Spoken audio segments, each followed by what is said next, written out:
Hello, and welcome to AFSPA Live, our monthly digital broadcast designed to give AFSPA members and eligible federal employees a place to ask questions and get answers about past AFSPA Talks topics, their benefits, and wellness needs. There are three primary ways you can join our broadcast. Join us live by clicking the link in this video description and following the instructions to allow access to your camera and microphone. Then, a show moderator will be available to assist you further. You can ask your question through the chat box on whichever social media platform you're streaming AFSPA Live, YouTube, Facebook, or LinkedIn. If you're not able to join us live, call our toll-free line prior to the broadcast at 888-435-0757 and leave our team a voice message that we may play back and answer live on air. Just tell us who you are and the question you'd like us to answer. I'll see you at the next AFSPA Live.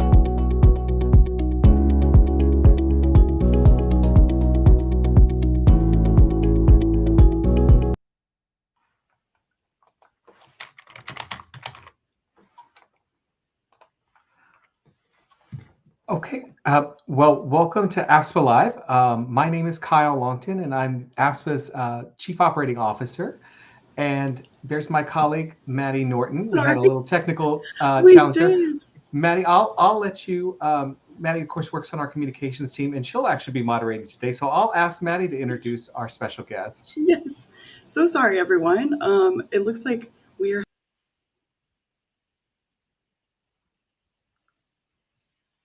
communications coordinator. Can you guys still hear me? I can. You're coming and going, and so I'll take this opportunity to just to introduce our special guest, Dr. Leah Jacobson. Thank you so much for joining us today. Dr. Jacobson is a senior medical director with Aetna, and you likely, if you're familiar with AFSPA Talks, our podcast, her voice and her expertise will be familiar to you because she was on our episode that was published this Monday. So, Dr. Jacobson, thank you so much for joining us. Thank you for having me. How are you? We're doing well, and thank you so much for joining us for the podcast and sharing your expertise and for making time today to answer questions, because I got my questions answered on the podcast. So we'll extend that same option to our members. And I think, Maddie, I can see you blinking, so I think we've got you back steady now. And lucky for that, because you have access to the questions that we've received. So I'm gonna turn it over to you again. All right. It looks like we might be frozen backstage, but everything else should be okay. Okay. So today's topic is obviously skin cancer. July is UV Awareness Month. So I would love to start off with what does skin cancer normally look like? Great. Thanks so much. So skin cancer can take a couple different forms. It depends on what type of skin cancer. There are three different types of skin cancers: squamous cell carcinoma, basal cell carcinoma, and melanoma. Depending on which one you are exhibiting, they may look different. There is something called an actinic keratosis, which is actually a precancer to squamous cell, which I can talk about first because it's kind of what we like to find early on. Actinic keratosis is usually in a sun-damaged area, a rough, scaly patch, and it usually develops after years of sun damage. They grow slowly. You might find them on the face or your scalp or your back, just sun-exposed areas. Squamous cell carcinoma is, again, a precursor to that is the actinic keratosis. But once it becomes a squamous cell carcinoma, sometimes this DNA damage from the ultraviolet light really creates a very angry-looking sore. They can look rough and thickened. They might look like a wart. They're usually raised, the squamous cell, with kind of a central depression. It almost looks like a little volcano. It kind of has this raised border, and then inside it kind of could be red, angry, bleeding, usually has some irregular borders. And it's sometimes something that you say, you know what, this thing, I thought it was a bug bite or I thought it was a cut, and it just keeps persisting and it's never going away. And it bleeds, it crusts, it bleeds, it crusts. that's something that you want to get checked out and might be a concern for a squamous cell. A basal cell carcinoma, similarly, you're going to find on multiple different areas of the body, generally in sun-exposed areas. Also looks like an open sore. Tends to be a little shinier, though, maybe a little nodule. It looks irritated, but it can also come in any form. So it could be flat, it could be yellowish, it could be white, it could be a waxy color. But generally, it's going to be something that, again, doesn't heal, is irregular borders, and kind of something that's a little, open sore-like. Finally, getting into melanomas, which are the ones that we really want to make sure we get a look at as early as possible. Melanomas, typically you will also find them in sun-exposed area, but can find them anywhere. And we say the A, B, C, D, E, okay? So A is asymmetry. One half's not gonna look like the other half. Border irregularity, which means that that's our B. That means that the edges are not necessarily perfectly circular. They may be jagged. They may be all different types of borders. C is color. It's not going to be the same color throughout the lesion. Some might be tan, some might be black, some might be a darkish brown color. D is the diameter. So if it's larger than an eraser, the size of an eraser, we would like to say that that's something that needs to get looked at. And then E is evolution. So has it changed? So we have A, B, C, D, E. Asymmetry, the border, the color, the diameter, the size, and then has it changed? Evolution. That's really what we're looking at for melanoma. So that's what we need to look for in terms of what does it look like.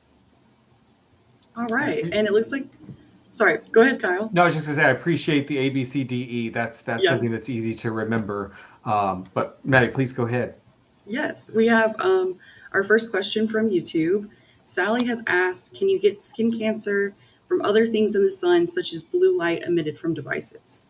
It's a great question, Sally. I do not know if studies have been done robustly enough to define yes or no. The skin cancers that we have defined at this stage are all from the UV rays of the sun. Again, I don't know if studies have been done. I have not seen any studies that have been done to show that. So we'll have to get back to you on that answer. Absolutely. I'm curious, Dr. Jacobson, we talked about this when we spoke last week, that there's also the known danger posed by tanning beds, right? That use concentrated UV light. So not blue light necessarily a study there, but I guess there has been conclusive studies that have been done on tanning bed use. Absolutely. Tanning beds are a big no-no from the skin cancer standpoint. Tanning beds are artificial UV light that does absolutely cause skin cancer and really should not be used if you're concerned about skin cancers. But that would be different than the lights emitted from devices. They're not specifically a UV component. So again, we'd have to do a little research on that one. Apologize for not knowing off the top of my head here. No, it's a emerging concern for a lot of us as we're spending more and more time on devices, I guess. Absolutely. And I want to say that during the podcast, you mentioned that it was either the CDC or the World Health Organization had just made had just defined that UV or being in a tanning bed is a definite cause of skin cancer, or it was some fact like that I was like, wow, that's definitely a no-no. Yeah, the World Health Organization has declared indoor tanning beds to be cancer-causing agents, Yes. and the same category as tobacco. That's crazy. And indoor tanning can increase the user's risk of developing the cancer, specifically squamous cell cancers, by about 58%, Wow. and basal cells by about 24%. That's from the World Health Organization. Wow. And what would you say are the most common forms of skin cancer?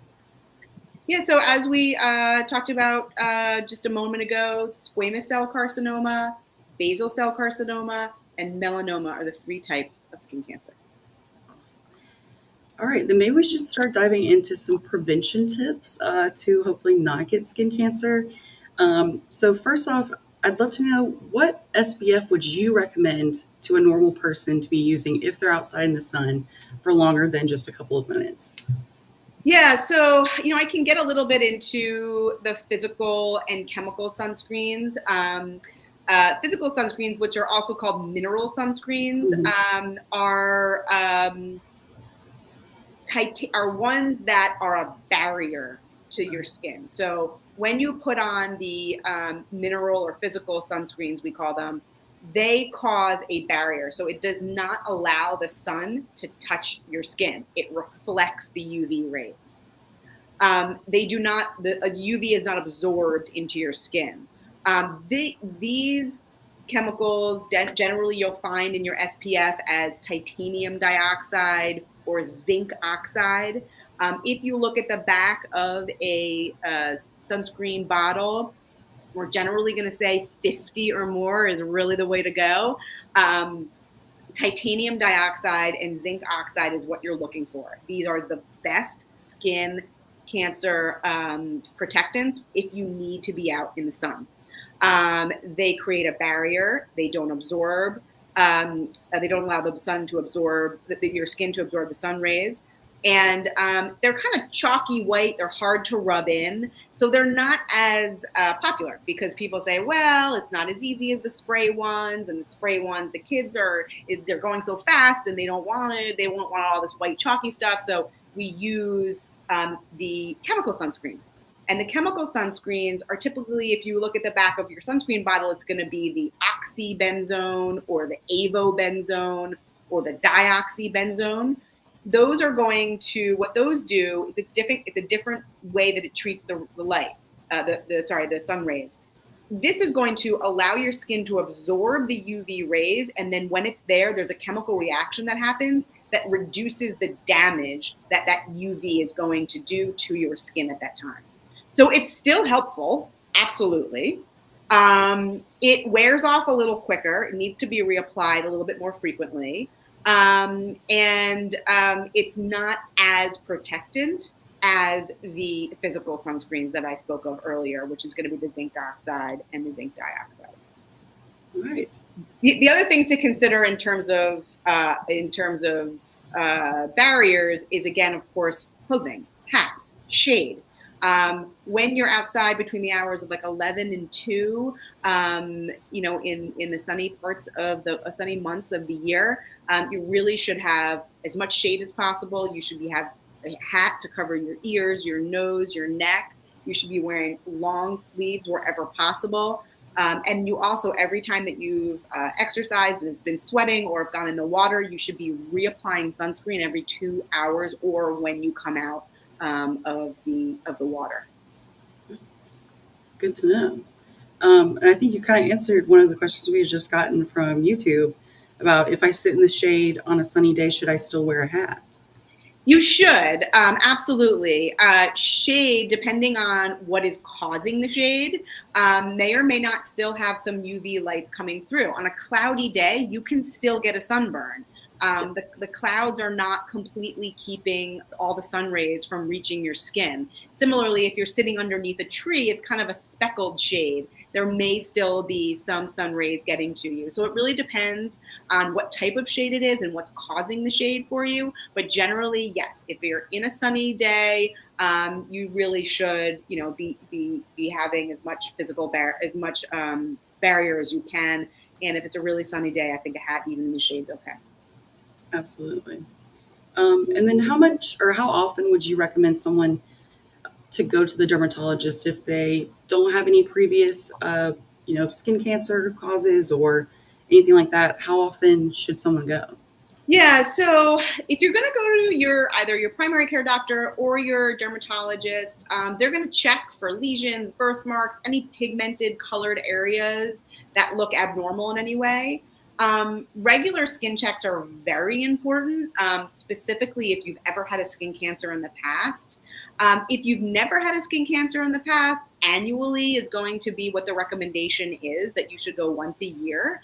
Once you've had some sort of skin cancer, your physician will tell you how often they want to see you. Sometimes it's 3 months, sometimes it's 6 months. And they'll kind of let you know. I think the most important thing around screening is screening yourself. Really understanding what your body looks like, where you've got little bumps and rashes and, colored, marks and things, and just keeping an eye on them, because you know your skin better than anybody. And if you've got something that starts to change or that looks, a little bit not so great, just make an appointment and go in. No one's ever going to fault you for, getting something checked out that was totally fine, right? I mean, it's the best thing to do. So annually to the doctor, unless there's any other concerns, and, generally whenever you're in the shower, whenever you look in the mirror, just keep an eye on anything that seems, like it's some sort of lesion that may be changing or may be different on your body. All right. And Kyle, I'll kind of pivot to you, because I would love to hear how members of a Foreign Service Benefit Plan can make sure that they're going to the dermatologist or they're getting their skin checked, and kind of what treatments we kind of offer as well if someone is diagnosed with skin cancer. Sure. So, if we're going for, if someone's going for preventive services just for that check, and assuming the dermatologist or the primary care bills it as preventive service, then it's covered at 100%. And that's for again, as it's recommended. We don't require a referral, of course, to go to a specialist. But then, if something is found, it changes into either a diagnostic or a treatment visit or follow-up visits. And those, of course, if you're in network, are covered at 90%, out of network at 70% of the plan allowance. We'll note that you can use the plan provider search tool accessible through our website. Just look for the link to find a doctor and locate a dermatologist in your area. We also have a partnership with Teladoc Health that includes, when you're in the U.S., includes dermatology services. That service is not something that I have personally used, and I don't know that that's honestly been used or would be the most effective way to do sort of these annual checks, because I as I said on the podcast, I had my first check with a doctor this week, and they check everywhere. And including places that I wouldn't be able to show, like my back, and I'll stop there, on a virtual visit. And so that seems to be perhaps more effective in person. But if there is a spot, or if we're talking about other dermatological needs, for instance, acne or something along those lines, that might be able to be handled in that virtual visit with Teladoc that's covered at 100% for stateside FSBP members 18 and older. So there are a lot of options. I encourage you, go, if possible, if you can find an in-network provider, go for that. It can take some time, especially if you're looking at a dermatologist. I made an appointment. It was 2 months. That was their next available appointment, because I didn't have an urgent need. I was just coming in for my first check. So, check that out. Always encourage the in-network provider, because it saves you money when you're getting that. And the doctors have obviously been vetted by our networks team and partners at Aetna for that. All right. Just a quick note on that, which is a really good point. If you have a lesion that's concerning, you should mention that when you call your doctor and say, I've got something that's changing. I'm very worried. They're going to fit you in, versus if you're saying, hey, I just want to come for a visit. So I would always mention that when you're calling to schedule. Generally, they'll get you in sooner. That's a great point. Yes. That is a very good point. All right, we have 2 more questions from YouTube. The first one we kind of hit on. Sally has said, should sunscreen be worn all year round? Yeah, it should. It really should. I mean, generally, face creams in the morning that have sunscreen are a great way to make sure you're always getting your face covered. Generally, in the colder months of the year, we're pretty much already, covered with hats and turtlenecks and long pants. But folks who live in areas of the country that are warmer all year round, absolutely. Any sun is going to be damaging that it touches your skin. Clearly in the warmer months and during the warmer parts of the day, the sun rays are stronger and they're having more of an effect. But, a cloudy day in February in New York, you're probably not going to get that much sun on your face.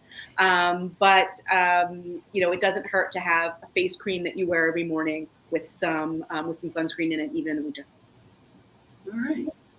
All right. And then from Dr. Snorky, we have, how does my dermatologist decide whether Mohs surgery is needed versus cutting out the bump right away in the office? Great question. So Mohs surgery is a procedure that is used typically for squamous cell carcinoma or basal cell carcinoma that are in areas that are going to be having a hard time to close the skin. So they might be areas where the skin's really taut, so on your shin or some areas of your back. They're also in areas where you want to spare the most amount of skin. So an ear, a nose, near the eyelid. When we are removing a lesion, the lesion, if it's known to be cancer, then there needs to be what we call a margin. So if the lesion is, 1 millimeter, then we're going to remove a couple millimeters around just in case there's any extra cells, and it's giving us a little margin of error to make sure that we've got everything. But when you're removing a spot on the ear or the lip or the eyelid, you really don't have a lot of space. So Mohs surgery is a skin sparing technique that allows the surgeon to also be the pathologist. And while you're waiting in the office, they will remove a portion of the smallest portion they can to remove the lesion. And then they'll go and they'll look it under the microscope and they'll say, okay, I need to take a little bit more at 9 o'clock. And they'll go back and they'll take a little bit more at 9 o'clock. And then they'll go back and say, okay, I need to take a little bit more at 3 o'clock. And they'll literally be removing the least amount they can while still making sure everything is out. If you've got something that is, a little bit less, in an area that's a little bit less, an area where you could have a little bit more skin, whether it's on the arm or, an area of the back that's, not as hard to approximate the edges, they might just take that larger circle around it. So that's one. The other thing I would say is generally when you have a lesion, you will come into the office, they will biopsy it. So they take a little piece of it. They're not removing the whole thing. They will take a biopsy and they will bring it, they will send you home. They will send it to the pathologist. The pathologist will look at it and say, yes, we need to remove this fully. Or yes, this is a squamous cell cancer. We need to do Mohs surgery, whatever it is. And then they come back and do that additional surgery. So I'm not sure what you were talking about, Dr. Snorky, but ultimately that is the reasons why we would take a biopsy and or an elliptical, a larger lesion, or a Mohs surgery. Hopefully that answers your question. Yeah, I think that was great. I personally would love to know, as someone who has had lots of sunburns in my lifetime, what would you recommend is the best treatment for it, especially if it's causing you pain? Because I know I've heard like aloe vera or even vitamin E oil, I want to say. Would love to just know your thoughts. The best thing is not to get sunburn in the first place. You're correct. Yeah. Of course, the best thing is really to have that preventative aspect of sun protection. But of course, it happens. We forget a spot, or we're out in the sun longer than we thought we would be, or whatever. Yeah. So it always happens. Generally, Tylenol is actually very helpful if there is some pain associated with it. Aloe vera is very helpful as a cooling portion, as a cooling component, and really ice. So if you're really having a lot of burning or pain, ice and Tylenol really help, and resting, because it's a lot on your body to get a sunburn. All right. And I do think we have a question from YouTube, and they have said, can you tell me the exact process for getting, I might butcher this, Vismodegib approved? I live in the UK and my dermatologist has recommended it, and then said I've had over 40 BCCs. think that's a basal cell carcinoma, I'm guessing. So I'll take this one because it's more. And Dr. Jacobson, if you're familiar with the drug, we'd love to hear more about that. But I was typing. If you may have heard my typing going on, just researching this we were talking about. So we've asked, and we're not sharing this member's name for privacy, but please contact us. We'd like to talk through this. I'm looking at the drug a little bit further. There may be some prior auth involved and some differences in UK versus US medicine, and we can get through that. So please do email us, and we will see what we can do, because this may be a method of just making sure that it gets covered, and we have the proper documentation from your doctor. So it could be a prior auth question, could just be making sure that we've got all the documentation we need to make sure it's covered, because we do have processes we have to go through to make sure that we're following medical recommendations and so forth. So please do send that email to us. We'll get working on it right away. And Dr. Jacobson, are you at all familiar with this drug and how it interacts with recurring basal cell carcinoma?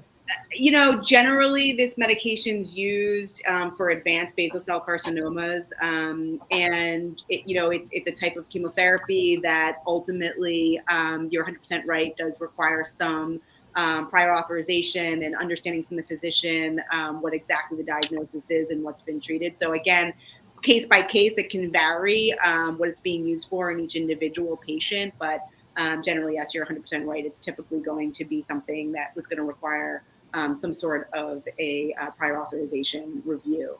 Yeah. Okay, thank you. Yes. And then Dr. Snorky has come back and asked, are there any sunscreen lotions that don't irritate my eyes when I sweat? Yeah, I mean, I'm not sure about that. Again, the titanium oxide and the titanium dioxide and the zinc oxide are going to be the best. The best thing I can tell you is be careful about putting it on your forehead and then sweating. Maybe some sort of a hat or some sort of a barrier so that it doesn't get into your eyes is probably going to be the best thing. Generally anything that gets in your eyes is maybe a little irritating. That's not, complete water or saline. So unfortunately, I don't have a good answer for that one. Understandable. I will mention that just putting sunscreen on my kids every day before sending them off to camp, not getting it in their eyes to begin with, which I'm not super at, because they're moving all around as I'm trying to, but we have the roll on now, but that's probably a really good place to start as well. But and we've got the sweat proof. It's not perfect, but we reapply a couple hours later to make sure everything's covered. Yep. Something is better than nothing, I would say, when it comes to sunscreen. So very important. All right. If we have any other questions, send them in now. Otherwise, I am going to point you guys to some of our other blogs that we've written this month. We have a specific UV awareness blog that was just posted last week. And obviously we have the AFSPA Talks podcast episode that Dr. Jacobson joined us on. And that is incredibly informative. So if you have more questions, feel free to reach out to us at outreach@afspa.org.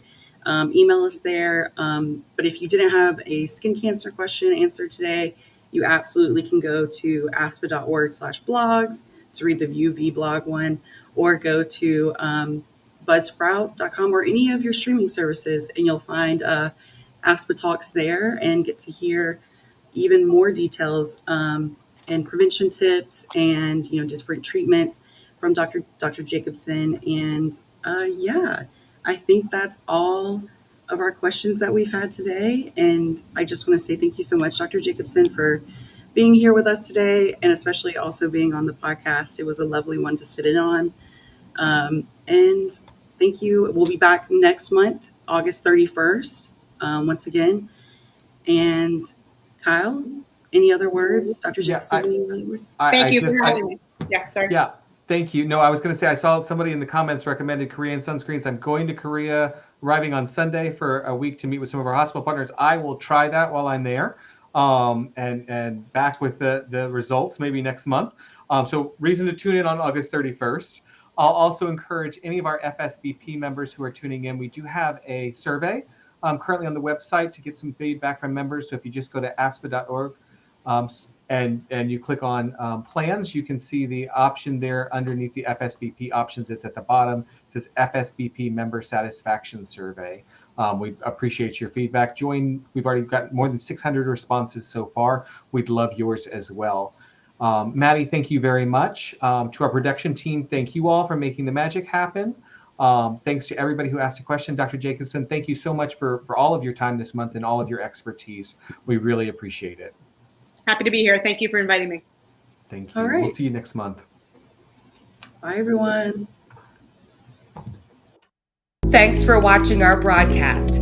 Join us again the last Thursday of every month at 11 a.m. Eastern. Also, don't forget to look for AFSPA Cares on all of our social media channels: YouTube, Instagram, Facebook, and LinkedIn.